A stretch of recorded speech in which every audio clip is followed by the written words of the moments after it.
This month, in May, did you happen to know that May is all of these things? Are you ready? Mystery Month, National Barbecue Month, National Hamburger Month, National Salad Month, National Photograph Month, National Date Your Mate Month, National Recommitment Month, and National Older Americans Month. How do you celebrate all that? How do you get all that all that in there? Well, I came up with a little solution, and we're gonna do it this week. So here's the solution. So if you are of a certain age, of course, then you're part of the National Older American Month. So what you do is you take a selfie while on a date with your spouse to renew your vows, whatever those vows are. And when you're dining, when you're celebrating this getting together, this date, and are dining, you do it with barbecue hamburgers, and then you switch the fries out for salad so we can do the National Salad Month. And there you have it. Oh, wait, the mystery.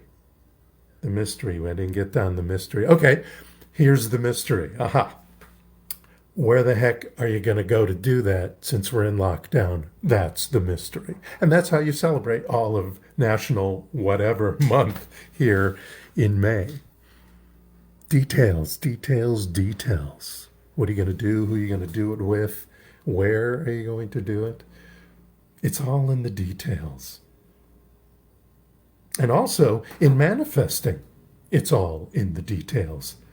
You know, in the last few weeks, I have read or reread these three books and more, actually: The Game of Life and How to Play It, The Prophet, Gil Gibran, The Science of Getting Rich by Wallace Wattles, and a few others while I've done my New Thought Guy reading series.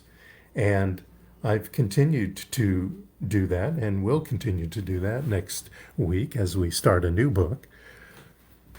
And in that time, all of them I have realized, and this happens in the more contemporary books, you know, the ones written in the last 20 or so years, that the idea about details make the design is what's important, is what's prevalent, is what they're all talking about. The design of your experience, it's all in the details. And it got me wondering this week as we finished the Science of Getting Rich, and I was thinking about what I wanted to talk about this week. I was thinking to myself, you know, what details am I looping in my mind? You know, what am I playing around in and with in my mind? Are the details, as the Germans might say, der Teufel steckt in Detail? Is there fear and negativity going on all around in my head? Am I giving up before I'm even starting? Am I thinking that the devil is in the details? Or am I, as Flaubert indicated, le bon Dieu est dans le détail? Am I using the imagination? Am I envisioning this life that I want to live, that I've decided to declare to live? Am I doing that intentionally? Am I knowing that the good God is in the detail? Now, I'm not prescribing in this whole, you know, devil versus angel thing on your shoulder for you. I'm talking about negative perspectives on life versus positive perspectives on life. And what are we looping in our head? What's our perspective? Is it a life of mediocrity or a life of greatness? Is it a society that we live in that is living in just the law of averages and are being average? Or is there exceptionalism going on? Are we, each of us, stepping into an age and a health idea that they somehow must coincide, and there's some either deterioration, or is there continued healing and continued health? We get to decide what thoughts are we going to hold on to. You know, today Today is National Pack Rat Day. I have to say that carefully because I keep saying today is National Rat Pack Day, which would be cool, but it's National Pack Rat Day. So calling all hoarders, what are you holding? What am I holding? What are we all hoarding in our minds? We're all hoarding something. We're hoarding maybe our time, talent, and treasure. We're hoarding our feelings and emotions. We're hoarding our ideas of lack and limitation. We're hoarding our one not enoughness that might be going on in our mind. What are we hoarding? What are we hoarding in our mind that is getting in our way? You know, the hoarding of ideas are really the details that filter our manifestations, that show up in form in our experiences. Marcus Aurelius said, such as are your habitual thoughts, such also will be the character of your mind, for the soul is dyed by the thoughts. The soul, the belief system, that which the law listens to bring into our lives that which we experience. So our experience then are dyed, filtered, colored, sculpted, patterned, birthed by our habitual thoughts. What we're hoarding in our minds. There's a book called Feeling Good, the New Mood Therapy by Dr. David Burns, and he outlines some common negatives, what he calls cognitive distortions, but basically common negative thinking patterns that create these habitual thoughts that are going on. These are things that cause this hoarding, that bring, in too many cases, not so great things into our lives. So here's what: all or nothing thinking. And that's something like, I can't believe I ate a handful of potato chips. I've completely failed at my diet. I might as well eat the entire bag now. Who hasn't thought that? Or ice cream. Overgeneralization. I really thought I had that job.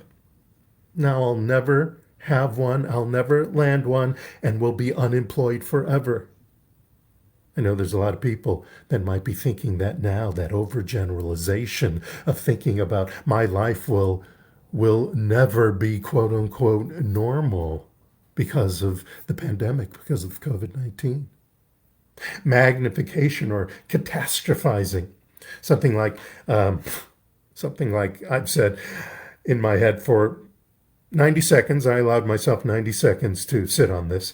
I fumbled over my words and the broadcast didn't work very well, and people must think I'm the dumbest minister on the planet and nobody will watch or listen because of that, and my ministry is at an end. Which, of course, is BS. And I don't mean belief system, because I didn't allow it to sit in my head long enough to step into my belief system. It is the other BS. And there's a few of us who I've talked to over the last few weeks as we've done the Zoom or the whatever version of internet online service that we've done. There's a lot of ministers who've kind of fretted about, how things go. And I remember saying to one, what's interesting? I end up laughing about it because Spirit always steps in. And when I chill out after laughing about it, Spirit sets in. And then things seem to flow until I push the wrong button, or until I forget to push the microphone on button or leave the microphone on button. Whatever, whichever. Spirit always steps in. And here's a couple more. Emotional reasoning. I have felt so anxious and stressed out lately. I'm sure a lot of people are saying that now, which must mean my problems are pretty major and near impossible to overcome. Who's hoarding that? Shoulda, woulda, coulda statements, those. And two more that I found in Psychology Today. A woman named Dr. Melanie Greenberg added two more to this list, and that is negative rumination, when you continue focusing on these negative outcomes that are hoarding your brain, and overthinking. Who hasn't done that, where you try to think of and you plan everything in every possible scenario? If this happens, then I'll do this. And if that happens, I'd do this. And you're trying to control every single little thing that mostly is out of your control. And that the universe, through our belief system, is putting down into our experience for us to either have a lesson, find wisdom, or take us to the next step that brings us into that which we have desired to have in our lives. See, doing all that is the how. Figuring out this will happen, and then this will happen after that, and this person will show up, and then that person will show up, and then we'll get together, and blah, blah, blah, blah, blah, blah. All those hows are not our prerogative. They're the universe's prerogative. They're the law's prerogative. Now, that doesn't mean we don't go into detail, and I'll get to that in a second. Ernest Holmes, in Power for Good, lesson number 10, if you want to find this, said this, which helps us stop being a hoarder of the negative ideas that I was just talking about. There is within ourselves the answer to every question and the solution of every problem. That spirit makes the demand and will answer that demand from within. When we allow ourselves to wait for the mental storm to die down, we take that breath, we laugh, we get over it, we get through it.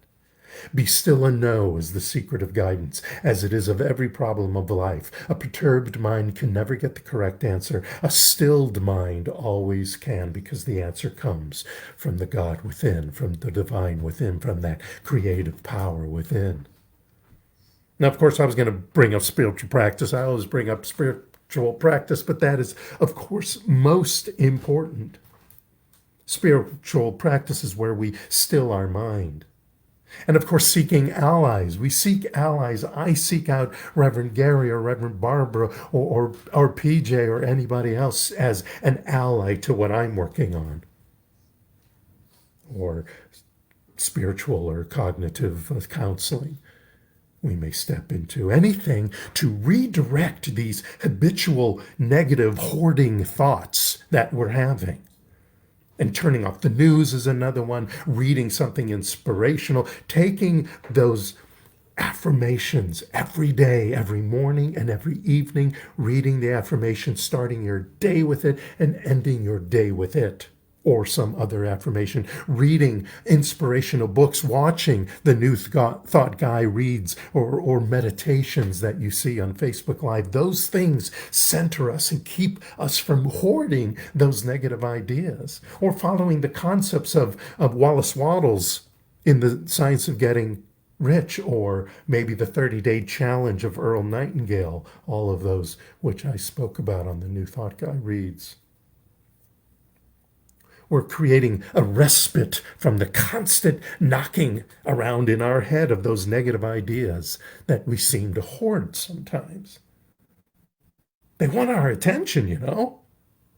If you ever stop and listen, you can. It's like a screaming child, you know. They want our attention. They want to remind you that if you step out of this negative idea, you know, the world, everything's going to blow up, because you're not going to be quote unquote normal. Or what this hoarded negative idea is screaming in your head thinks is normal. It's screaming, hey, the devil's in the details. It's going to get really hard. It's going to get difficult. You don't want to change. You want to stay where it's easier. You don't want to go break in the status quo. You don't want to rock the boat, change the holy order for God's sakes. That, again, is BS. And we have to address our inner critic and tell it to go away, challenge it. Say no, avoid, negate for those little ones that just pop in. Or change our environment. Go outside, take a bike ride. To make the yelling stop. Because I know sometimes, because it happens to me, that those hoarded negative thoughts, they start yelling at you. When you want to step into something new. When you want to upgrade and rise up from where you are now when you want to bust through, soar, and zoom. Emerson wrote in The Oversoul, "Our faith comes in moments. Our vice is habitual. Yet there is a depth in those brief moments," the faith moments he's talking about, "which constrains us to ascribe the more reality to them than to the other experience. Ascribe to the reality of your faith. Faith is love. Faith is moving forward. Faith is knowing who you are. It is said when the vision is clear, the decision is easy. And I say, when the details are clear, the manifestation is easy." Michio Kaku, an American physicist, said, "When you come up with a theory, you fall in love with the beauty, the simplicity, and elegance of it. But then you have to get a sheet of paper and pencil and crack out the details, hundreds of pages, because you have to prove it." Now, what's interesting is he has to prove this theory that he knows works in his head to other people. He's fallen in love with this idea. He's mapped it out in detail. But now he has to write it down. But to prove to another person, we don't have to prove it to another person. In fact, we don't even have to share it with another person. We just have to know and step into what it looks like, what it feels like, what it smells like, what it sounds like. Those are the details. What that experience not only feels like emotionally or feels like energetically when that experience is in our lives by using our imagination, but what it smells like, what the sounds are when that is in our lives. That's what we step into. Those are the thoughts we hoard when we come up with a new idea to declare in our lives. Yeah, we use all that spiritual practice, and I want you to do that. But the self-talk, the hoarding of thoughts in our lives, or the hoarding of those details. What does it smell like? What does that taste like to have that job? What does it sound like to be in that experience, living that, in that moment, in this moment? Ernest Holmes from The Power of Ideas says, "As you listen to the divine wisdom within you, you will receive your inspiration and guidance. As you speak your word, think your thoughts, or make your affirmations with complete conviction, you will discover that you are using a power that actually is and that actually does respond to you. The spirit within you is God, the divine, the infinite source of your intelligence and wisdom and creative power. God is in the details, my friends. God is there. And we need to give the universe some. We need to give the universe what it looks like, what it smells like, what it feels like touching-wise, what it tastes like, what the experience is when you are in it. When you have it, envision it, live it, soak in it as many times in the day as possible. Details, details, details, details. Get some and watch your life soar. Thank you so much. Namaste, everyone.